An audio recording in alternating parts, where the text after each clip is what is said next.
Hey yo guys, what is up? Welcome back to another new video of my channel. So Marvel Studios এর upcoming যে movie Thunderbolts সেটার teaser বা trailer এগুলো দেখার পরে আপনার আশেপাশের মানুষজন কি সেন্ট্রিকে নিয়ে খুবই এক্সাইটেড, বাট আপনি জানেনই না সেন্ট্রি কে। So this is the right place for you.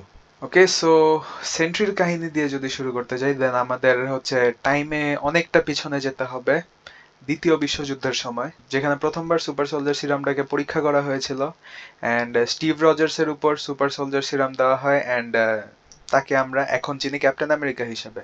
You all know that. But এরপর আমেরিকান গভর্নমেন্ট করতে চায় এটা যে তারা শুধুমাত্র স্টিভ রজার্সকে সুপার সোলজার বানিয়ে থেমে থাকতে চায় না, তারা আরো সামনে এগোতে চায় অ্যান্ড আরো বেশি বেশি সুপার সোলজার তৈরি করতে চায়। অ্যান্ড এই জন্য তারা কানাডিয়ান গভর্নমেন্টের সাথে মিলে অনেক সুপার সোলজার সিরাম বানানোর ট্রাই করে, বাট পারে না। তো এরপরে অনেকগুলো ছোট ছোট কোম্পানিকে হচ্ছে এই সুপার সোলজার সিরামগুলোর দায়িত্ব দেওয়া হয় অ্যান্ড ইভেনচুয়ালি দুই দেশের গভর্নমেন্ট এটা নিয়ে ভুলে যায়। বাট অনেক বছর পরে একটা drug addict Robert Bob Reynolds একটা ল্যাবের মধ্যে ঢুকে পড়ে এই আশা করে যে সে ওই ল্যাবের ভিতরে কোনো টাইপের ড্রাগস তো পেয়ে যাবে নেশা করার জন্য। তো এই কারণে সে ওই ল্যাবে ঢুকে পড়ে অ্যান্ড একটা ড্রাগ পেয়েও যায় অ্যান্ড এই ড্রাগটাকে সে খেয়ে ফেলে। বাট এটা অর্ডিনারি কোনো ড্রাগ ছিল না। This was the golden sentry serum. এটা হচ্ছে ক্যাপ্টেন আমেরিকাকে যে সুপার সোলজার সিরাম দেওয়া হয়েছিল সেটাই, but way more enhanced. And এই গোল্ডেন সেন্ট্রি সিরামটা খেয়ে ফেলার সাথে সাথে ববের মধ্যে চলে আসে the power of a million exploding Sans.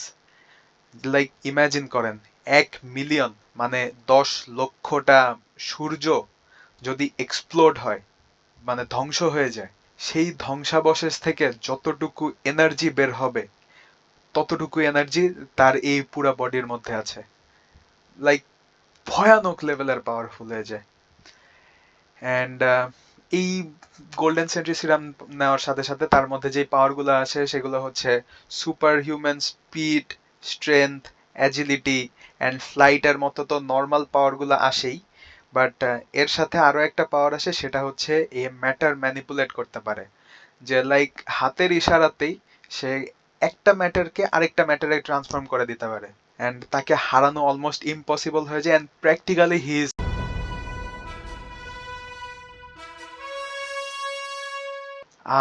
Man, I've waited so long to do that, so long. And আমরা কিন্তু জায়গায় জায়গায় দেখতে পারি যে সেন্ট্রিকে ইনভিনসিবল বলা হচ্ছে। নো ওয়ান্ডার ইনভিনসিবলের ভয়েস অ্যাক্টর স্টিভেন ইউনের এই ক্যারেক্টারটা প্লে করার কথা ছিল। আইরনি।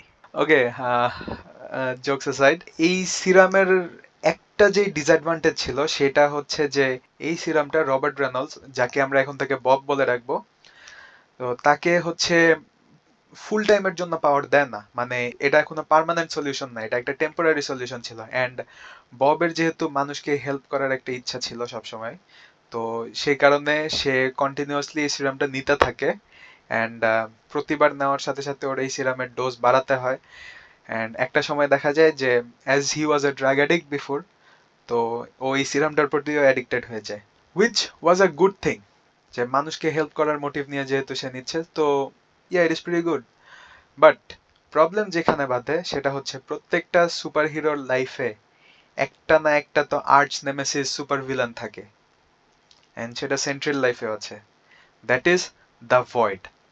কিন্তু মজার ব্যাপার হচ্ছে সেন্ট্রাল লাইফের যে সুপার ভিলেন ভয়েড, সে আর কেউ না, সেন্ট্রি নিজেই। ইয়েস, ভয়েড হচ্ছে সেন্ট্রিরই আরেকটা ডিফারেন্ট পার্সোনালিটি, মানে স্প্লিট পার্সোনালিটি, আমরা যেমন মুন নাইটের মধ্যে দেখেছিলাম সেরকম।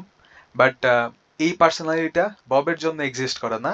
যেমন আমি যদি আপনাদেরকে ইজিলি বুঝাই, দেন আমরা দেখেছিলাম মুন নাইটে যেটা, যে মার্ক স্পেক্টরের একটা আলাদা পার্সোনালিটি হচ্ছে স্টিভেন গ্র্যান্ট। মার্ক স্পেক্টর যখন সুপার হিরো হয় তখন সে হয়ে যায় মুন নাইট, বাট যখন স্টিভেন গ্র্যান্ট সুপার হিরো হয় সে হয়ে যায় মিস্টার নাইট। তো বলা যায় যে Mark Spector and Moon Knight দুইজনেরই স্প্লিট পার্সোনালিটি ডিজিজটা আছে, বাট সেন্ট্রির ক্ষেত্রে এটা না। ববের ক্ষেত্রে কোনো স্প্লিট পার্সোনালিটি এক্সিস্ট করে না, কিন্তু সেন্ট্রির ক্ষেত্রে এটা এক্সিস্ট করে, and that is the void. And sentry যতটাই ভালো, ভয়েড তার চেয়েও বেশি খারাপ। যেমন আমি যদি আপনাদেরকে বুঝাই যে সেন্ট্রি যদি 100% ভালো হয়, দেন ভয়েড হচ্ছে 175% খারাপ। অ্যান্ড ভয়েড হচ্ছে নিজের সাথে ডার্কনেস নিয়ে ঘুরে বেড়ায়। সে হচ্ছে মানুষকে চাইলেই ধুলোর সাথে মিশিয়ে দিতে পারে। অ্যান্ড আমরা কিন্তু মুভির ট্রেলারে বা টিভি স্পটে কিছু সিন দেখেছিলাম যেখানে সে জাস্ট আঙ্গুল তুলছে আর মানুষ হচ্ছে ছায়া হয়ে যাচ্ছে নর্মালি। যেমন আমরা হিরোশিমা নাগাসাকিতে দেখেছিলাম যে মানুষ মরে গেছে, একদম গলে গিয়ে পুড়ে গিয়ে তাদের জাস্ট শুধুমাত্র ছায়াটা আছে। ঠিক সেম জিনিসটা আমরা এখানে দেখতে পাচ্ছি। বাট এখন আমরা এটা জানি না যে ভয়েড যে এটা করছে, এটাতে কি মানুষ অ্যাকচুয়ালি ছায়া হয়ে মারা যাচ্ছে নাকি আরেকটা ওয়ার্ল্ডে চলে যাচ্ছে যেটা ভয়েডের ক্রিয়েট করা। এই জিনিসটা আমরা এখনো জানি না। এটা মুভি আসলে আমরা দেখতে পাবো। তো এখন কথা হচ্ছে যে এই থান্ডারবোল্টস এর টিমটা ভয়েডকে কিভাবে হারাবে, that is the main question. এখানে যদি আমি কমিক বুকস থেকে কিছু বলি, দেন ভয়েডকে অ্যাকচুয়ালি স্ট্রেংথ দিয়ে হারানো পসিবল না, বিকজ সে ভয়ানক লেভেলের পাওয়ারফুল। তো অবভিয়াসলি ফাইট করে তাকে হারাতে পারবে না। তাকে হারানোর একমাত্র ওয়ে হচ্ছে সেন্ট্রিকে জাগানো। সেন্ট্রি যদি সেইন থাকে তাহলে ভয়েড আসতে পারবে না। বাট যেহেতু সেন্ট্রি একটা mentally broken character, so void যে কোনো টাইমে টেক ওভার করতে পারে। তো এটার জন্য মার্ভেল কমিক্সে করে কি, সেন্ট্রি যখন জানতে পারে ভয়েডের ব্যাপারে, তখন সে রিড রিচার্ডসের কাছে যায় অ্যান্ড রিড রিচার্ডসের কাছে গিয়ে বলে যে আমি যেন আর গোল্ডেন সেন্ট্রি সিরাম নিতে না পারি, সেই জন্য এই সিরামটা আমার কাছ থেকে দূরে সরিয়ে রাখো। রিড রিচার্ডস এরপরে এই জিনিসটা করে অ্যান্ড সে একটা মাইন্ড কন্ট্রোল ডিভাইস ক্রিয়েট করে ডক্টর স্ট্রেঞ্জের সাথে মিলে, যেই ডিভাইসটা সে পরে হচ্ছে টনি স্টার্কের যে স্টার্ক টাওয়ার, যেটা পরে অ্যাভেঞ্জার্স টাওয়ার হয়ে যায়, সেই অ্যাভেঞ্জার্স টাওয়ারের উপরে বসিয়ে দেয়। অ্যান্ড সেই জায়গাটাকে বলা হয় সেন্ট্রিজ ওয়াচ টাওয়ার। অ্যান্ড এই স্টার্ক টাওয়ার আর সেন্ট্রির ওয়াচ টাওয়ার, এটাকে কিন্তু আমরা এই মুভিতেও দেখতে পাবো। সো হ্যাঁ, বোঝা যাচ্ছে মার্ভেল ওই দিকেই আগাচ্ছে। অ্যান্ড এই মাইন্ড কন্ট্রোল ডিভাইসটা যখন রিড রিচার্ডস ওয়াচ টাওয়ারের মধ্যে বসিয়ে দেয়, তো এইখান থেকে একটা নির্দিষ্ট ওয়েভলেন্থে কিছু ফ্রিকোয়েন্সি ক্রিয়েট হয়। অ্যান্ড এই ফ্রিকোয়েন্সিটা যত দূর পর্যন্ত যাবে তত দূর পর্যন্ত মানুষ ভুলে যাবে একদম সেন্ট্রির এক্সিস্টেন্স যে ছিল, এই জিনিসটা মানুষ একেবারেই ভুলে যাবে। অ্যান্ড এইরকম মাইন্ড কন্ট্রোল স্পেল কিন্তু আমরা এর আগে স্পাইডারম্যান নো ওয়ে হোম মুভিতেও দেখেছি, যে সবাই যেমন পিটার পার্কারের আইডেন্টিটি একেবারে ভুলে গেছে। তো এই সেম টাইপের স্পেলটাই ডক্টর স্ট্রেঞ্জ আর রিড রিচার্ডস মিলে এখানে কাজ করায়। বাট অনেকদিন পরে বব যখন নিজের নর্মাল লাইফ লিড করতে থাকে, তখন হচ্ছে তার প্রিভিয়াস লাইফের কিছু মেমোরিজ তার স্বপ্ন হিসেবে আসে। অ্যান্ড পরে সে ঘুম থেকে উঠে একটা বই হাতে নেয় অ্যান্ড ওই বইয়ের ভিতরে সে হচ্ছে একটা গোল্ডেন সেন্ট্রি সিরাম খুঁজে পায়। অ্যান্ড যখন সে সেই সিরামটা খেয়ে ফেলে, তখন তার আগের লাইফের যে মেমোরি অ্যাজ সেন্ট্রি সেগুলো চলে আসে। বাট এই যে ভয়েডের জিনিসটা তার মাথায় একেবারেই থাকে না। এরপরে সে গিয়ে রিড রিচার্ডসের সাথে কথা বলে। তো রিড রিচার্ডসের মনে হয় যে সে এরকম কিছু একটা করেছিল, বাট অ্যাকচুয়ালি কেন করেছিল সেটা সে জানে না। এরপর সেন্ট্রি স্টার্ক টাওয়ারে তার নিজস্ব ওয়াচ টাওয়ারে চলে যায় অ্যান্ড সেখানে গিয়ে সে ওই মাইন্ড কন্ট্রোল ডিভাইসটা পুরোপুরি ভাবে ভেঙে ফেলে। তো সেটার জন্য সবাই চিনতে পারে তাকে, যে হ্যাঁ, সেন্ট্রি তো আগেও এক্সিস্ট করতো অ্যান্ড এখনো এক্সিস্ট করে। বাট কেন তাকে সবাই ভুলে গিয়েছিল মাঝখানে, এটা কেউ জানে না। তো এই টাইমে ডক্টর স্ট্রেঞ্জ এসে বলে যে সে ওই স্পেলটার সাথে সাথে আরো একটা স্পেল ক্রিয়েট করেছিল যেটার মাধ্যমে মানুষজন একেবারে ভয়েডকে ভুলে যাবে। বাট যেহেতু সেন্ট্রি ইজ ব্যাক নাও, তো ভয়েডও ফেরত আসবে। তো কমিক বুকে এই জিনিসটাই হচ্ছে সেন্ট্রির ব্যাক স্টোরি। তো এখন আমরা যদি মুভির দিকে দেখি, তাহলে আমরা দেখি আমাদেরকে কিন্তু সেন্ট্রির কোনো ফার্স্ট লুক দেওয়া হয়নি। তো সেন্ট্রির কস্টিউম ডিজাইন কেমন হবে আমরা কিছু কিছু জায়গা থেকে লিকস পেয়েছি, বাট অফিসিয়াল কোনো ফটো বা অফিসিয়াল কোনো ভিডিও এমন কিছুই আমরা দেখিনি। তো এটার জন্য আমাদেরকে তো মুভি দেখার জন্য ওয়েট করতে হবে। মুভি আর কিছুদিন পরেই আসছে, বাট আমাদের বাংলাদেশের স্টার সিনেপ্লেক্স হয়তো এক সপ্তাহ পর আনতে পারে। সো এই কারণে আর কি আমাদেরকে একটু ওয়েট করতে হতে পারে।